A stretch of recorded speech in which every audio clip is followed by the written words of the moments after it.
Magandang gabi mga kapatid. Muli tayo po ay nagpapatuloy po sa ating pag-aaral po sa Facebook Live sa gabi po ng Monday, Lunes. Tayo po ay magpapatuloy sa ating magtatalakay at sa gabi ito ang ating tatalakay, the nature of true forgiveness. Kung alala po nyo nung Friday, ang ating tinalakay ang the nature of true repentance. Ito naman po yung kabaliktaran o ang katuwang, ang katapat, the nature of true forgiveness. Sabihin, paano tayo magpapatawad? How do we forgive? Yun ang magandang katanungan. Actually, it's not a question of forgiving dahil kailangan natin gawin. Ito yung po isang utos ng Diyos. Pero ang gusto rin po nating mapag-aralan, paano tayo mapatawad? How do we forgive? Yun po ang ating susubukang pag-aaralan sa gabi ito. So sa ating po mga taga-Visayas, maayong gabi sa intanan ng Ison, maupay na gabi sa waray-waray na po. Kabuktutan yata, nakalimutan ko yung kapatid ko po. Tapos ito sa ating mga kausap na yung pag-arabi, na yung pag-arabi, katakayuan ng kausap. At dyan po sa ating mga katugangan sa Bicol Region, Diyos maray na bangkis sa Itugabos, sa mga taga-Pangasinan, na Santos Silabi, ito po sa mga taga-Karamaway na Bayan ng Gabi, ito po sa amin, Maya Pabay, kaya ko nga, kung kayo po yung taga-Malaysia, Indonesia, salamat, malam. Ito po mga Indonesia, nakakahawig sa atin ang kailang salita. Kahit po yung kailang pagbibilang, katulad po ng mga Bisaya, galong po kailang pagbibilang. Yun po ang talagang magkalapit ng ating mga wika. So ngayon po tayo po ay tatako na sa ating paksa. Patungkol po sa ano ang tunay na pagpapatawa. Ito ang ating gustong saliksikan pag-aralan po sa gabing ito. The nature of true forgiveness. Mahalaga po nating dapat mapag-aralan po ito dahil ito'y kailangan nating gawin. It's a command. It is a command. It is not an option.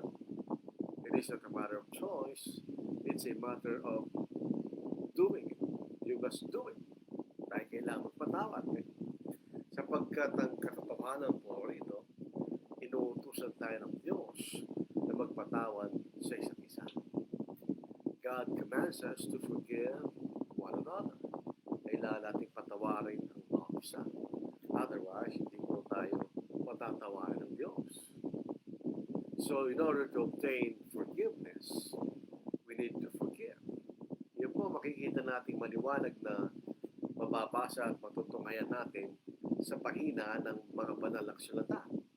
For instance, Ephesians chapter 4, verse 32. Sa Tagalog, at maging mapait kayo sa isa't isa, mga mahabagin, nagpapatawad sa isa't isa, gaya ng pagpapatawad sa inyo ng Diyos kay Kristo. So dito po isang maliwanag na talata nagsasabi sa atin na kinakailangan tayo magpatawad sa isa't isa. Kung paano tayo pinatawad ng Diyos sa pamamagitan ng ating Panginoon. Dito po sa English. And be kind to one another, tender-hearted, forgiving one another, even as God in Christ forgave you. Paano tayo pinatawad ng Diyos sa pamamagitan ng ating Panginoon, kayo din po tayo magpapatawad. So in other words,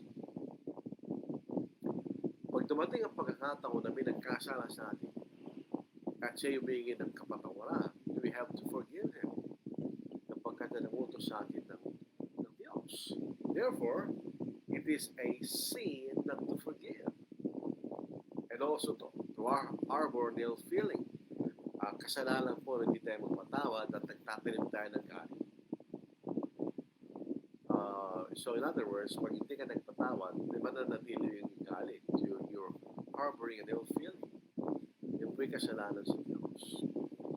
So ito'y makikita nating maliwanag po na ang papatawad ay isang utos ng Diyos. We have to do it sapagkat ng utos ng Diyos. Otherwise, hindi tayo patatawarin ng Diyos. So forgiveness is a must for us to be forgiven by God. Kailangan tayo magpatawad para patawarin tayo ng Diyos. Yun ang simple at maliwanag na mababasa natin sa panalaksalata. Kung hindi tayo magpapatawad, hindi tayo marunong magpatawad, hindi rin tayo patatawaran ng Diyos. Ito po sa Matthew chapter 6 verse 12, tapos dagdag tayo sa verses 14 15, ito sinabi mismo ng ating Panginoon. At patawarin mo kami sa aming mga utang, gaya rin naman ang nagpapatawad sa mga may utang sa amin. Sa verse 14, sapagkat kung pinatatawad ninyo ang mga tao sa kanilang mga kasalanan, patatawarin din naman kayo ng inyong Ama na nasa langit. Ngunit kung hindi niyo pinatatawad ng mga tao sa kanilang mga kasalanan, hindi rin naman kayo patatawarin ng inyong Ama sa inyong mga kasalanan. Pero tandaan po natin, hindi lahat na humingi ng tawad ay pinatatawad ng Diyos. In other words, yun lamang talagang tunay na nagsisisi ang pinatatawad ng Diyos. So in the same manner, pwede lang nating patawarin ay yung mga tao na patunayan nating tunay na nagsisisi. Pag nakita natin hindi naman talaga nagsisisi, ay hindi natin sila kailangan patawarin. In the same manner na ganoon ng Diyos. God will forgive you if you are sincere in asking for forgiveness. Pero kung hindi ka rin patatawarin ng Diyos. Sa isang bagay na emphasize doon sa binasa nating talata sa Ephesians chapter 4 verse 32, ang maliwalag po doon kanya, forgiving one another as God in Christ forgave you. Nagpapatawad sa isa't isa gaya ng pagpapatawad sa iyo ng Diyos kay Kristo. So in other words, we should forgive as God forgives. Hindi yung maliwalag po yan. Binasa lang po natin. How does God forgive? Paano nagpapatawad ng Diyos? Ang pagpapatawad ng Diyos ganito, when God forgives, He forgets the sin. He remembers no more. Pag nagpapatawad ng Diyos, kinakalimutan niya yung kasalanan. Hindi na niya ito naalala. Hindi na niya ito alalahanin pa. Dahil kinalimutan na niya yung kasalanan. Kumbaga sa modern parlance, pag dinilit mo sa computer, then it is deleted, it is forgotten. Nawawala na. Hindi mo na siya may babalik. In other words, dito po sa Hebrews chapter 8 verse 12, ang context po nito ay yung magkakaroon ng isang panitahong tipan sa bayan ng Judah, sa bayan ng Israel. In other words, the whole Israel. Ito po ang nakasulat. At ito po yung quotation from Jeremiah. Sapagkat ako'y magiging mahabakin sa kailangan mga kasamaan at ang kailangan mga kasalanan ay hindi ko na alalahanin pa.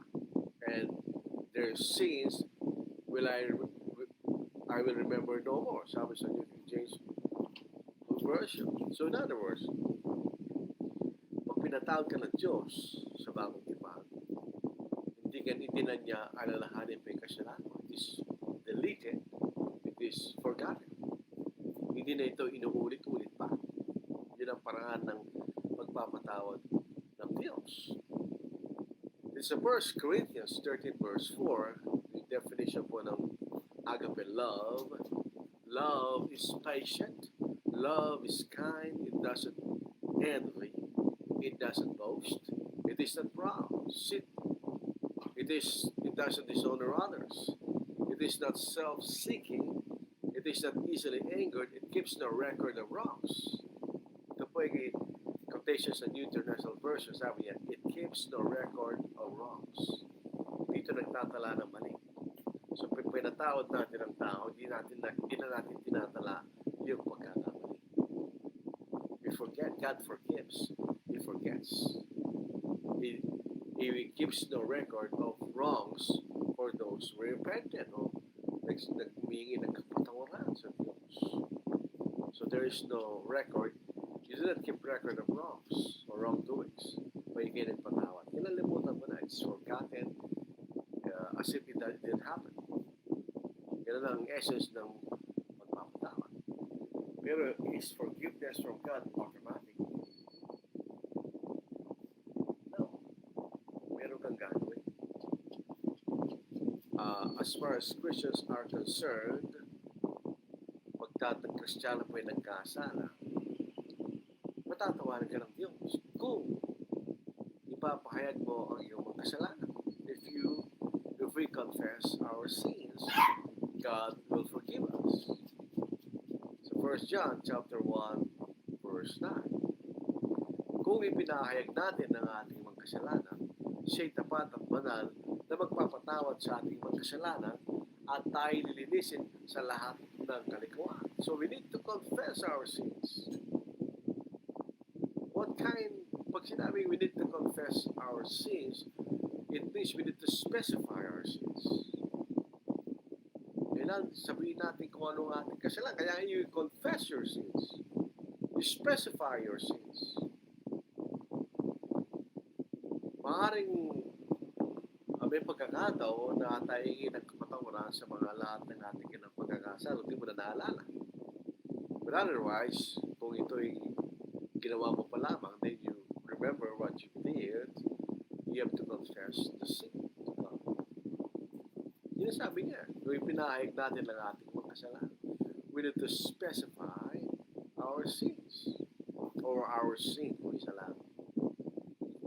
We need to repent. Kailangan tayo magsisi. When we said we repent, ang salita repent is to change your mind. Gusto mo na you realize you made a mistake, so you change your mind and you go back. Ito makikita natin definition ng repentance. So Luke chapter 13 verse 3, sinasabi ko sa iyo, hindi. Subalit malibang kayo magsisi, mapapahamak din kayong lahat tulad nila. So if we repent of our sins, then we will be forgiven. If we repent and confess our sin, then we are forgiven. Sa mga hindi Kristiyano, paano pinatatawad ng Diyos? You need to obey the gospel. So sa Mark 16, verse 16, ang sumasampalataya at babautismohan ay maliligtas. Natapos ang hindi sumasampalataya ay parusahan. Gawa chapter 2 verse 13, magsisi kayo at ang baso sa inyo magpabautismo para sa pagpapatawad ng iyong kasalanan. Sa pangalan ni Kristo, ipapatawad ng iyong kasalanan. Yun ang sinasabi sa atin. So we need to obey the gospel. Kung gagawin niya yun, gagawin ng hindi Kristiyano yun, then his sins will be forgiven. Yun ang makikita natin paano patatawarin tayo ng Diyos. So in other words, kung nagkasala tayo and we did not confess our sins and we did not repent of our sins, hindi tayo patatawarin ng Diyos. So forgiveness from God is not automatic. Meron siyang kondisyon. There are conditions for God to forgive us if we sin against Him. If you're a Christian or if you're not a Christian, meron kondisyon niya. So God will forgive us. Ang pagpapatawad comes from mercy and love. Ang pagpapatawad ng Diyos stems from God's love and mercy toward man. Ang pagpapatawad ng Diyos ay bumubukal mula sa kawaan at pag-ibig ng Diyos sa atin. Yun po ang makikita natin. Dito po sa Titus chapter 3 verse 5, ang pinanggalingan ng ang kadahilanan ba't tayo nagkuwang para ng Diyos para tayo patawarin is because of His mercy. Sa Titus 3:5, sabi niya,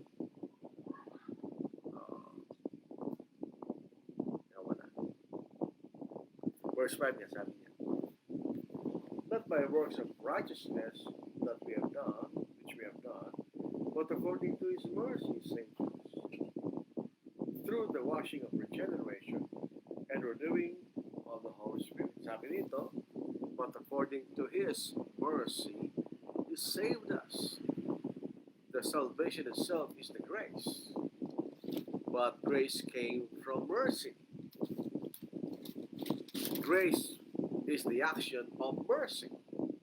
Kaya binigyan tayo ng biyaya ng Diyos dahil tayo siya'y naawa sa atin, sa ating patutunguhan kung tayo mamanatili sa ating mga pagkakasala. So ayaw ng Diyos na tayo mapahamak. So gusto niya lahat tayo maligtas. So that's the reason that why God forgave man through Christ. It comes from His love. For God so loved the world that He gave His only begotten Son, that whosoever believes in Him should not perish, but have everlasting life. So mga kapatid, kung wala ang kawan at wala ang pagmamahal, hindi ka magmamatawa. Without love and mercy towards our fellow man, we will not forgive. There's a Romans chapter 5 verse 8, subalit pinatutunayan ng Diyos ang kanyang pag-ibig o pagmamahal sa atin na nung tayo mga makasalanan pa, si Kristo namatay para sa atin. God demonstrates His love toward us in that while we're sinners, Christ died for us. So forgiveness of God stems from His love and mercy toward us. So yun ang root of forgiveness. Those are the roots of forgiveness, mercy and love. So yun, dahilan ba tayo pinatawad o gumawa para ng Diyos para patawarin tayo? How often does God forgive? As often, yan muna, meron yun. Tayo natin itong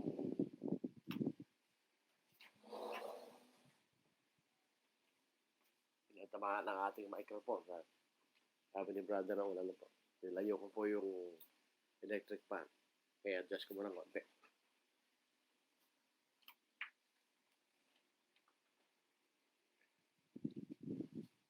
Okay, pwede na.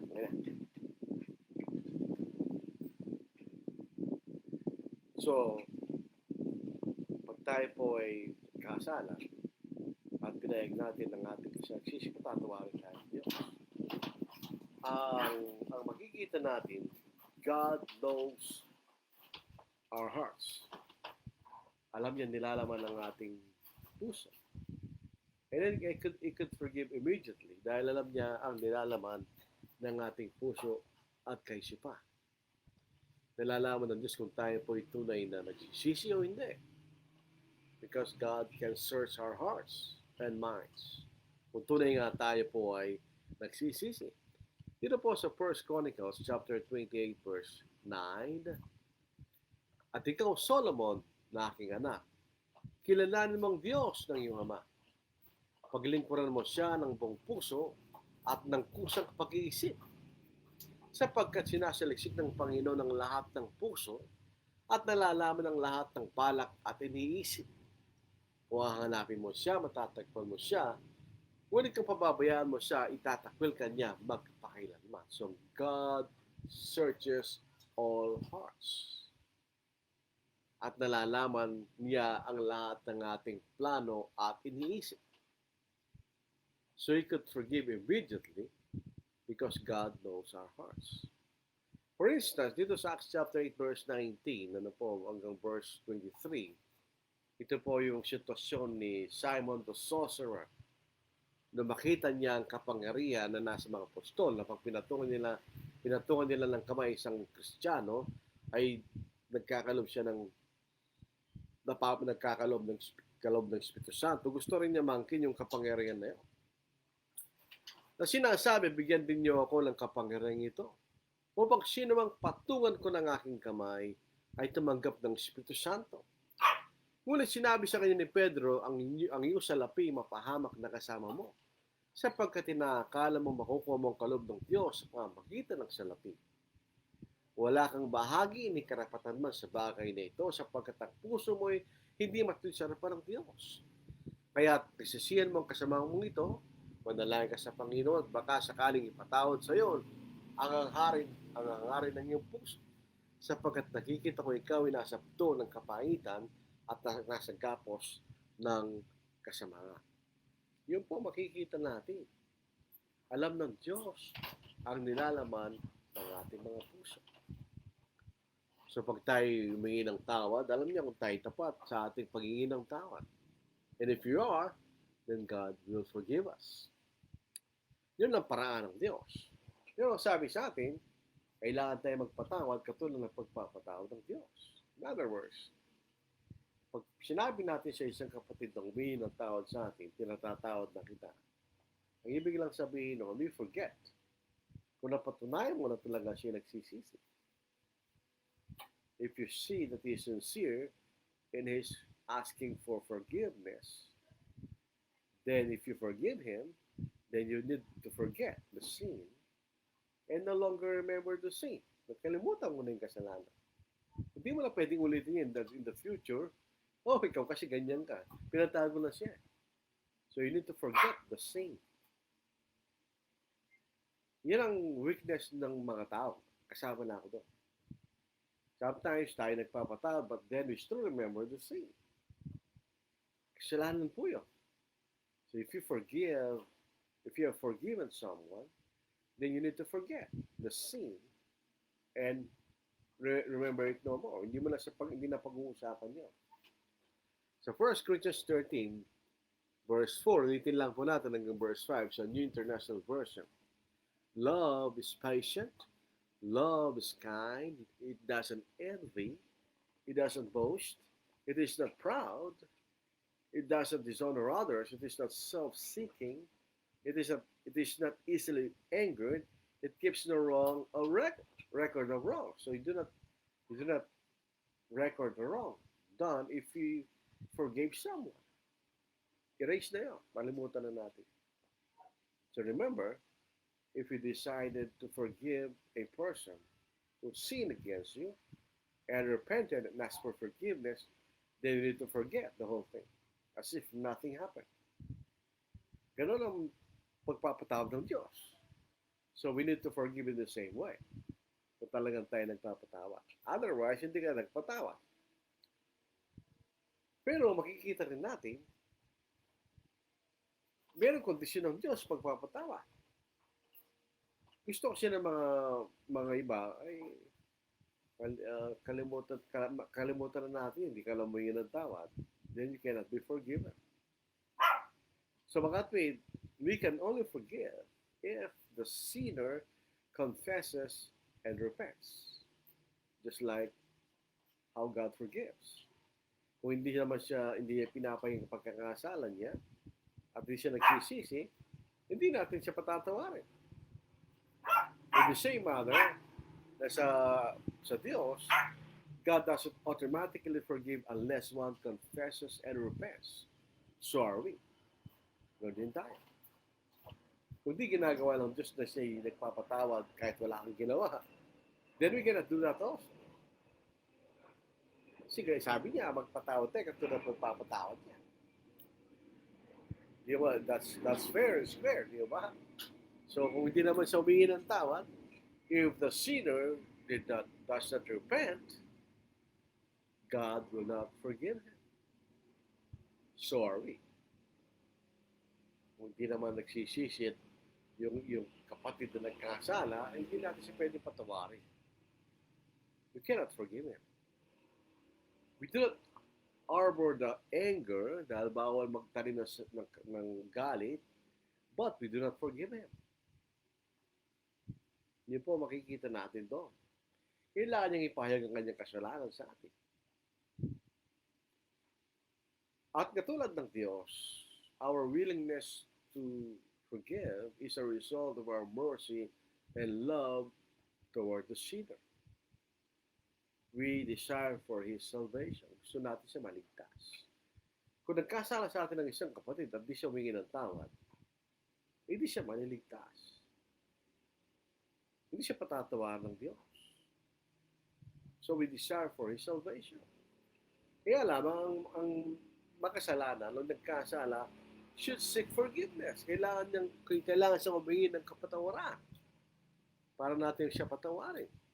Meron siyang obligasyon sa ganung bagay. Lalo kung alam niya siya nagkasala. Alam po ninyo, in most cases, alam natin kung nagkasala tayo. Do not, oo, no, kung minsan, may mga ginawa natin, we were not aware na nagkamali tayo. Pero in most cases, when we sin, we know that we sin. So, makikita natin, sa Matthew chapter 5, verse 23 to verse 24, ito sabi ng Panginoon. Kaya kung maghahandog ka ng iyong kaloob sa dambana, at doon ay naalala mo na iyong kapatid ay mayroong alamang laban sa iyo, iwan mo roon sa harap ng dambana ang kaloob mo, at humayo ka, makipagkasundo ka muna sa iyong kapatid, at saka magbalik at maghandog ng iyong kaloob. So in other words, kung nagkasala tayo laban sa isang kapatid, and we did not seek forgiveness, hindi nang tatanggapin ng Diyos kung ano man ang iahandog mo sa Kanya. God will not accept our worship. God will not accept our praises. Yun ang sinasabi ng ating Panginoon. So the one who sinned has the obligation and responsibility to seek forgiveness. On the other hand, yung pinagkasala, the one who was sinned against, meron din siyang obligasyon. The one who is sinned against should seek the forgiveness of the one who sinned. Sabi, kung ikaw pinagkasalaan, kailangan mo punta ng kapatid mo at sabihin mo sa kanyang kasalanan niya para siya humingi ng tawad sa iyo. So it's two-way. The sinner should seek forgiveness. The one sinned against should seek the forgiveness of the one who sinned against him. In other words, gusto rin niya yung tao yon ay humingi ng tawad sa kanya sa pamamagitan ng pagsasabi sa kanya ng kanyang pagkakasala. Dito po sa Matthew 18, verse 15, sa English, ano po? Moreover, if your brother sins against you, go and tell him his fault between you and him alone. Hindi mo pinagkakalat yan, kayong dalawa lang. If he hears you, you have gained your brother. Sa Amplified Bible, if your brother sins, go and show him his fault in private. If he listens and pays attention to you, you have won back your brother. You have won back your brother. Sabi, nagwagi ka na yung kapatid ay maligtas dahil humingi siya ng tawad at tinatawad mo siya. It is not our desire to humiliate the sinner. Hindi natin gustong ipahiya yung nagkasala. In effect, nung nagkasala siya, napahiya na siya. So we do not need to humiliate him more. Kaya kung ang makasalanan nung nagkasala sa atin ay ayaw magsisi, meron pong pattern kung paano natin there's a pattern to deal with that. Yung mga tao ay magsisi, kabagamat sinabi mo sa kanila, sila nagkasala. Nabandag lang po tayo 16-17 na Matthew 18. Ngunit kung hindi siya makinig, ay magsama ka pa ng isa o dalawa. Upang sa bibig ng dalawa, tatlong saksi, pagtibay ang bawat salita. So mayroon kang dalawa, tatlong witness. So sasabihin mo doon sa nagkasala laban sa iyo. Kung ayaw niya pakinggan sila, ay sabihin mo sa iglesia. At kung ayaw niya pakinggan maging iglesia, ay turing mo siya bilang isang lentil at maniningil ng grace. He will be withdrawn from fellowship. Ibig sabihin. Itong pagpapatawad natin, yung espiritu, it is the spirit of a peacemaker. Sa Matthew 5 verse 9, mapapalad ang mga mapagpayapa sapagkat sila'y tatawaging mga anak ng Diyos. If we are a peacemaker, we seek reconciliation. Ayaw natin na magkaroon ng idwaan laban sa mga kapatid. Ayaw natin magka-idwaan laban sa kapatid. So we always seek for peace or reconciliation. Katulad din ng Diyos. God seeks reconciliation with men through the gospel. This is 2 Corinthians chapter 5, 18 to verse 19. Lahat ng ito ay mula sa Diyos na tayo pinagkasundo niya sa kanyang sarili sa pamagitan ni Kristo at ibinigay niya sa amin ang ministeryo ng pakikipagkasundo. Sapagkat kay Kristo ay pinagkasundo ng Diyos ang sanglibutan at ang kanyang sarili na hindi binibilang sa kailang-kailamang kasalanan at ipinagkatiwala sa amin ang salita ng pakikipagkasundo. God is a peace seeker. God seeks peace or conciliation with men. So are we. Ganun din po tayo. We have the spirit of a peace maker. Alam nyo, doon sa ganong klaseng confrontation with a sinner which is against you, we can be very firm with the sinner. But still loving, meaning we are seeking for his good. Yan ang espiritu ng pagpapatawad. We are doing it for the good of the one who sinned against us. Para siya maligtas. Makikita rin natin, forgiveness carries within the spirit of optimism. Alam po natin na sino mang tao, gaano mang kasama, can change. A man, however evil he is, can be changed by the gospel. Kung tayo sumusunod sa banal sulatan, we are always optimistic that the sinner will change. Kung ang tao hindi pwede magbago, the gospel is useless. Hindi kanya mapagbabago, useless ang ebanghelyo. But the gospel was preached because man can change. So we need to be optimistic. How many times should we be willing to forgive? In the same manner that God always forgives, if we repent and confess our sins to Him. Ganon din tayo pag tayo sa mga kapatid. Pero pasinin po natin, we have to be able to prove that the brother is really seeking forgiveness. That he is really repenting. So we need to use wisdom. Hindi siya tamato, kalimutan na natin, hindi ganon yan. Dahil pagka ganun, baka walang pagpapatawad na nangyari. So, how many times? Dito sa Matthew 18:15 hanggang verse 22, ang context po rito hindi tungkol sa pagsamba. It deals with forgiveness. Lahat, tingnan niyo, paglampas natin sa verse 20, verse 21. Pagkatapos ay lumapit si Pedro at sinabi sa kanya, Panginoon, makailang ulit magkakasala ng aking kapatid laban sa akin at siya aking patatawarin. Hanggang sa makapito ba? Mabait si Pedro 7 times kanya. Christ gave an hyperbole, an exaggeration. Sabi niya. Sinabi ni Jesus sa kanya, hindi ko sinasabi sa iyo hanggang sa makapito, kundi hanggang sa makapitong pito. 70 times 7, ganyan. Number 7 is a perfect word. It is a number of completeness. In the same manner, number 10 is also a number of completeness. So, 7 times 7, ganyan. 70 times 70, ganyan. Yung isa, 70 times 10. In other words, it is always a complete forgiveness. Ibig sabihin, if we are always willing to forgive someone who truly repents,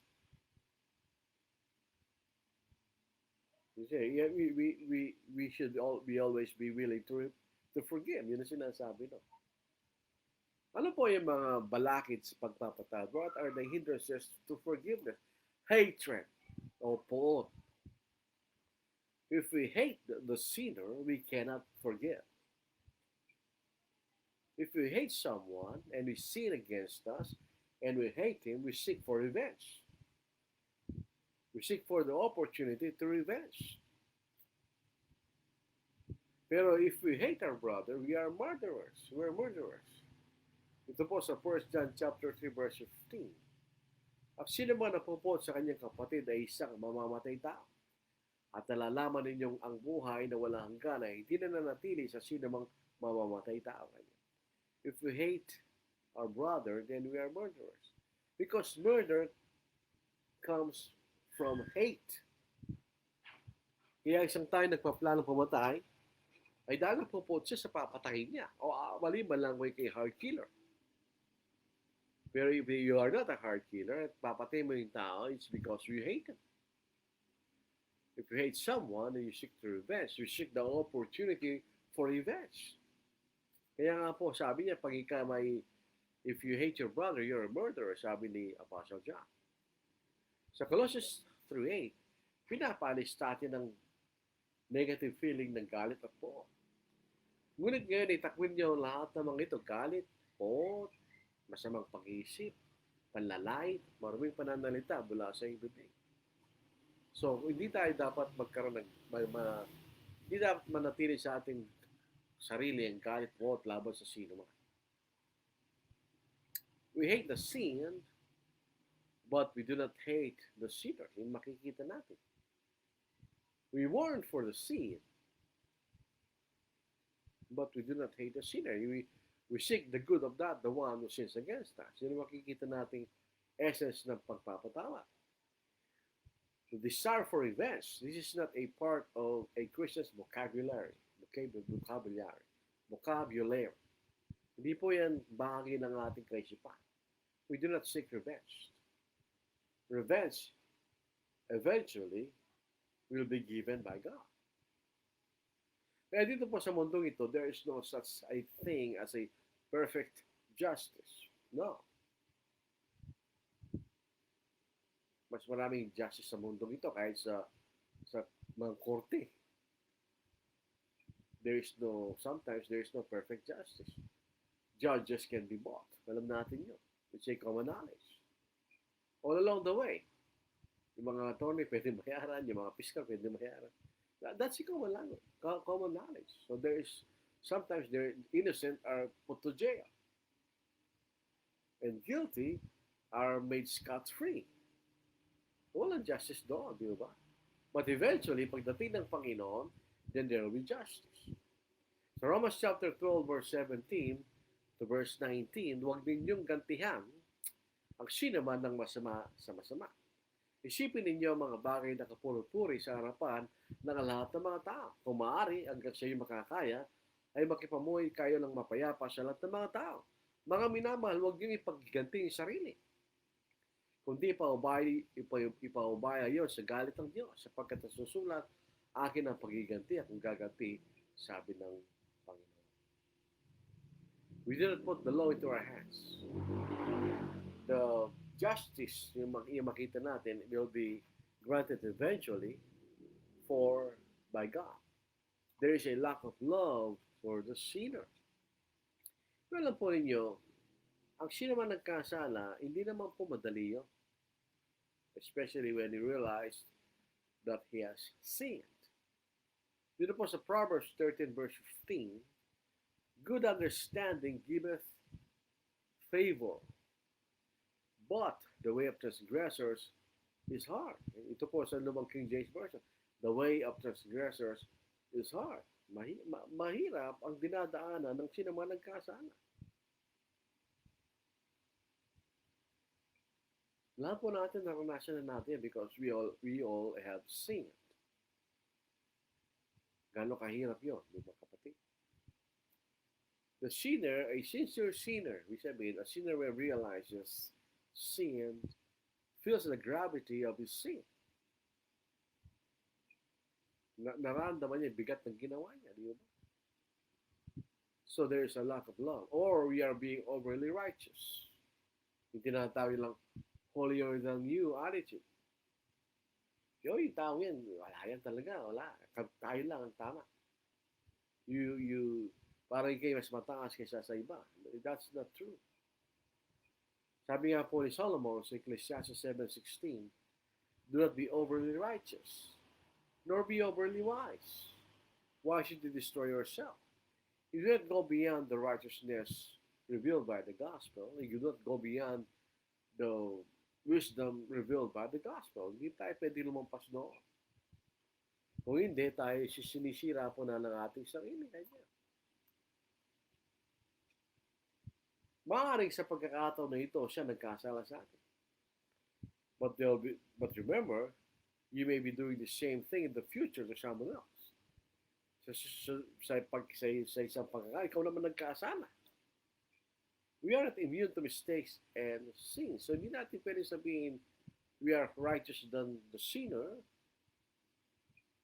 We also can sin. Tandaan po natin yan. Hindi natin pwede sabihin wala na pag-asa yan. Maybe at that time, maaari yun na isang hindi matwid na paghatap. Tandaan natin, even the murderers of Jesus changed. Naging Kristiyano ang iba doon. If men do not have the ability to change themselves, the gospel is useless. Yun po makikita natin. So kung pinatatawad tayo ng Diyos, then we need to forgive. Yun ang makikita natin dito. Ano ang ating attitude towards a brother who is sinning, who is repenting? We should be kind and courteous yet firm. This is a serious business. Hindi to occasion for laughing or smiling. This is a serious business. Tayo, toward the sinner, we should still be kind and courteous but firm. Hindi natin siya gagamitin ng masasamang pananalita. Remember, a Christian is a Christian at all times. There is no excuse, whatever is the situation. Sa Galatians 5:22, tignan nyo ang bunga ng Espiritu. But the fruit of the Spirit is love, joy, peace, long-suffering, kindness, goodness, faithfulness, gentleness, self-control. Against us, there is no law. Sige nyo, kindness, gentleness, long-suffering, or patience. So, when there's a confrontation sa isang nagkasala sa atin, yes, you should be firm. We have to stand our way na nagkasala siya. But we should be kind and courteous. Tandaan po natin yun. We should treat him as a brother and encourage him. Kung nakikita natin siya nagsisisi and he is sincere in his repenting, what should be our attitude? Ito po sa 2 Corinthians chapter 2 verse 5 to verse 8. Subalit kung sino man ay nakapagdulot ng kalungkutan, hindi ako pinalungkot niya, kundi sa isang paraan ay kayong lahat, upang wag akong maging lubang mahigpit sa inyong lahat. Para sa gayong taong kaparusahang ito'y nakakarami ay sapat na. Bagkus inyong patawarin siya at aliwin, baka siya madaig ng labis na kalungkutan.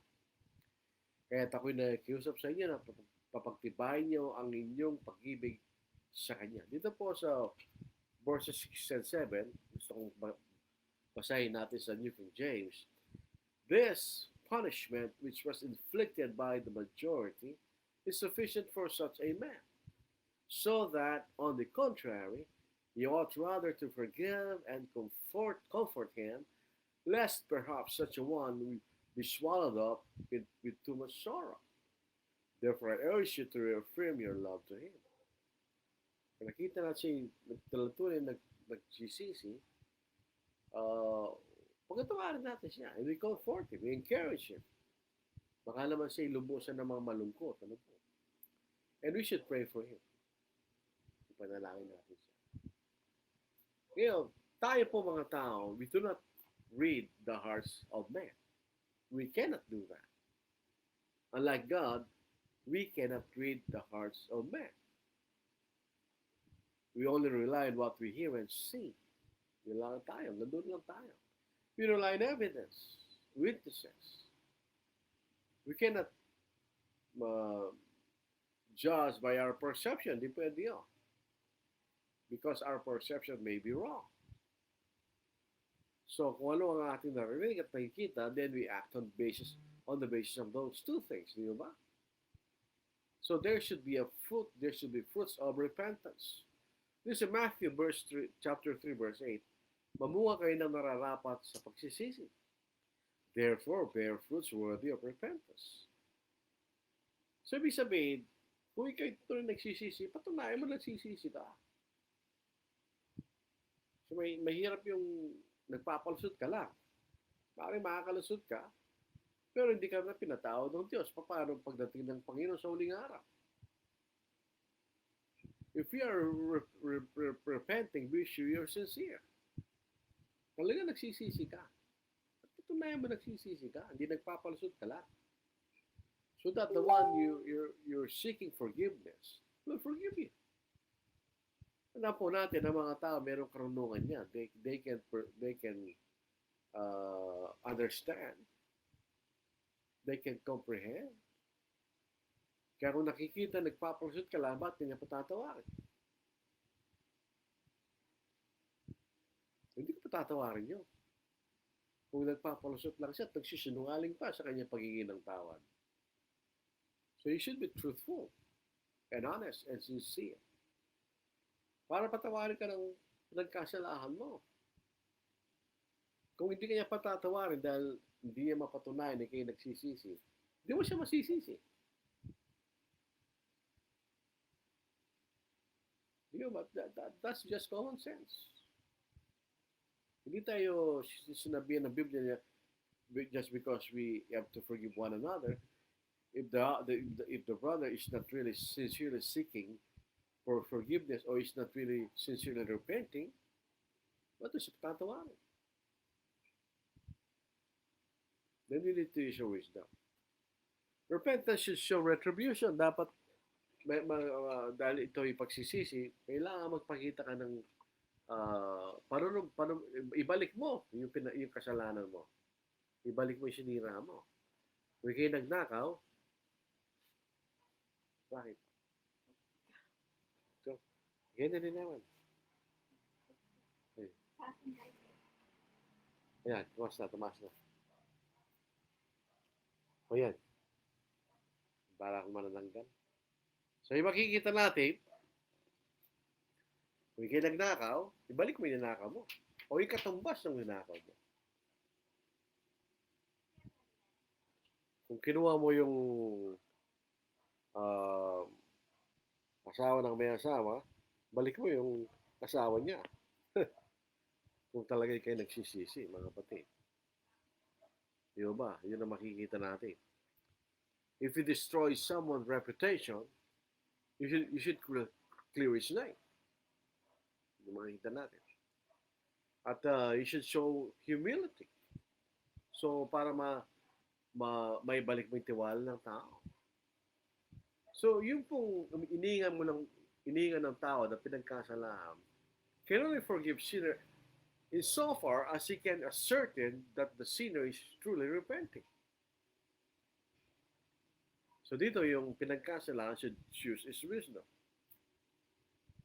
Kasi baka niloloko ka lang niya. Kanya, humingi ng tawad, tapos di na pala siya humingi ng tawad. Sabihin niya sa'yo, hindi ko nagagawin ito, tapos ginawa niya sa iba. Inulit niya. Paano siya nagsisisi, no? Di ba?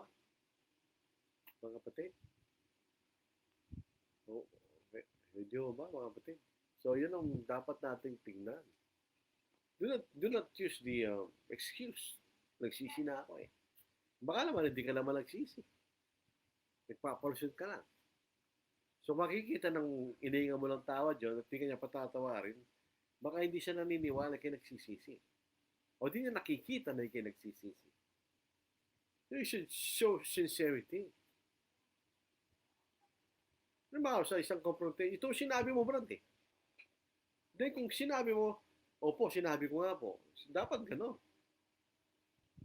Para maliwalag na tinatanggap mo, hindi kayo nagkamali kung ano sinabi mo. Hindi ka nagsasalita, hindi ka kumikibo. Paano nagsisisi nun? Ito sinabi mo, di ba? Tapos hindi ka kumikibo. You should accept kung yun ang sinabi mo at nagkamali ka. So, dito po makita natin, you should be specific kung ano ang pinag-iningan mo ng tawad.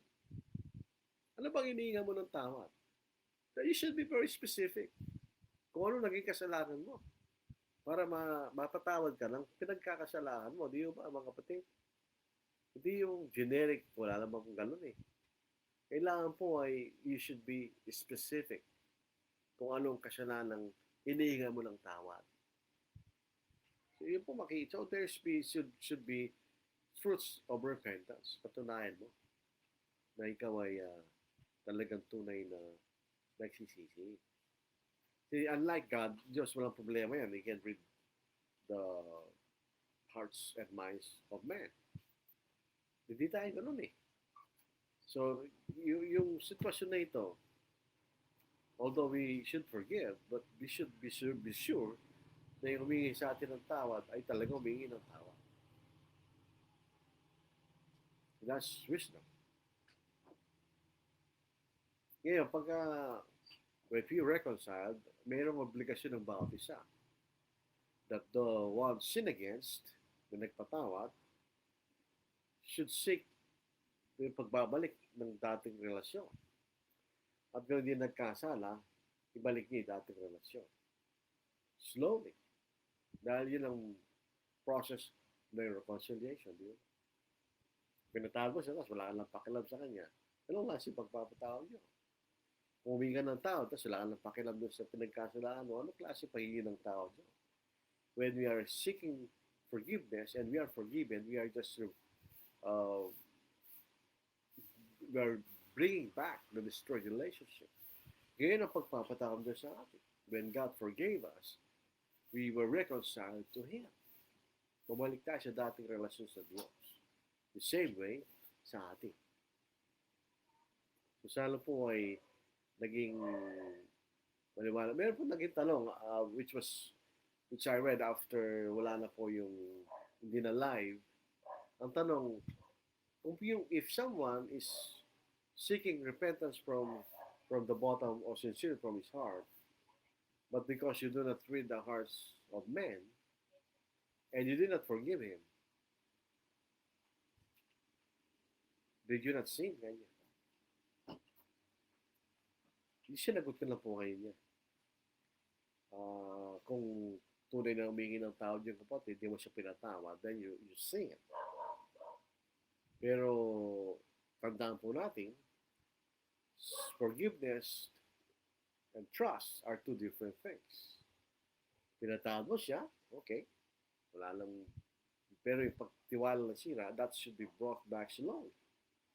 Yun din ang bahagi na tinatawag nating bunga ng pagsisisi.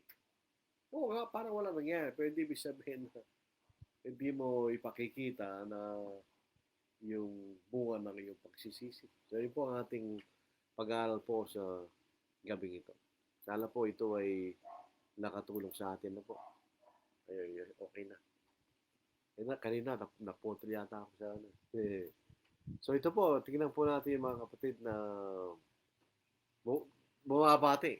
Sabi nito, na ibang garabi, kakapsat, kang gagayan. Yan lang po, gagayan kaibigan tayo. Na ibang garabi, kata kayo amin, kakapsat, magandang gabi sa inyong lahat ng kapatid. Ganyan. Joshua Glenn Fiesta. Ito po yung kapatid, taga-Pangasinan na po. Good evening po, Brad. Good evening po sa mga kapatid. Ganyan. Medic Canono, magandang gabi mga kapatid.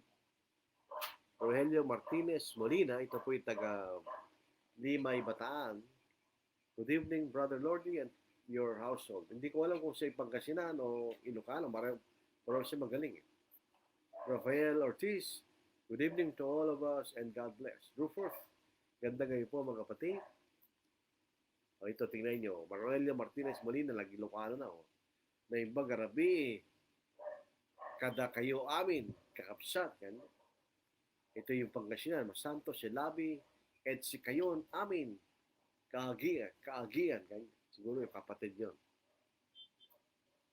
Aljo Nacampo, good evening po. Marites Salvador Lozano, good evening po. Evelyn Molina, good evening po sa inyong lahat mga kapatid. Cirilo Sumabal, ito yung taga Leyte. Nakikinig kayo, Brad, sa magandang aral mo. Hindi ito yung magandang aral ng Diyos.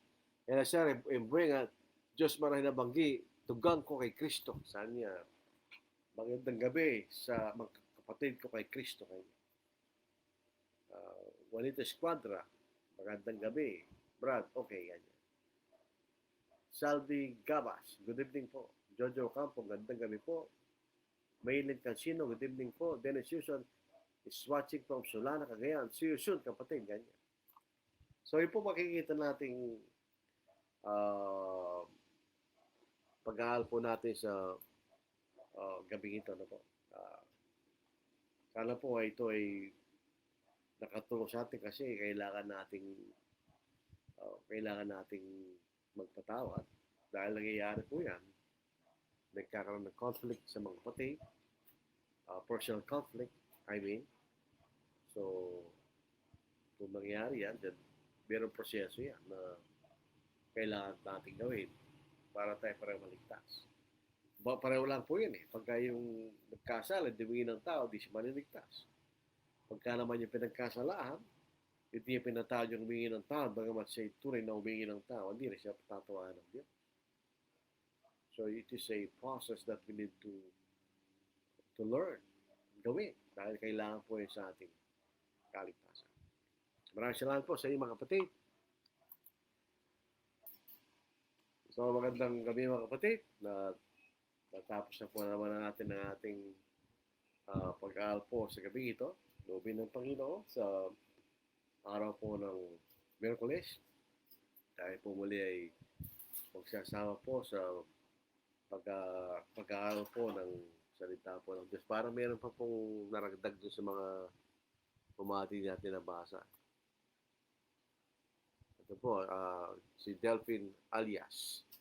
Good evening po from Jensa. Teresita Malto. Good evening. Tapos si Godsend Sumage Algaba. Hello brother. Ito po yung taga Laguna yan mga kapatid. So mga kapatid, so salamat sa inyong mga comments. Wala tayong tanong. Okay lang po yan mga kapatid. Tayo po ay maghihiwa-hiwalay pansamantala sa pamagitan ng isang maikling panalangin. Magbanal, muli kayo nagpapasalamat sa pagkakataon na ito na inyong binigay sa amin na kami po ay magkasama pang pag-aral po yung salita. Nawa ito maging ilaw sa aming mga paa at ilawan sa aming mga daan upang di po kami maligaw mula sa inyong daan patungo sa langit. Tawahan niyo kami, Ama, sa aming magkakasala at naway matuto rin po kaming magpatawad sa isa't isa. Bigyan niyo kami ng karunungan sa bawat pagkakataon upang malaman namin ang dapat namin gawin at isagot sa mga nagtatanong sa amin. Patabahan niyo kami, Ama, at ingatan niyo kami. Dinadalain din po namin mga kapatid na nasa kasalukuyang kabigatihan, mga may sakit, dumadaan sa kahirapan. Ganon din po ang mga kapatid sa bansang Ukraine na dumadaan sa matinding pagsubok gawa po ng digmaan. Alam po namin naman lahat ng mga ito'y pansamantala lamang at ang wala hanggang kapayapaan at kapahingahan ay naghihintay sa amin sa langit magkailanman pagdating po ng aking Panginoon. At ang lahat ng mga ito'y aming hiningi na kilang pangalan ng Kristo. Amen. Maraming salamat po mga kapatid. Tayo po'y mag-ingat, stay safe.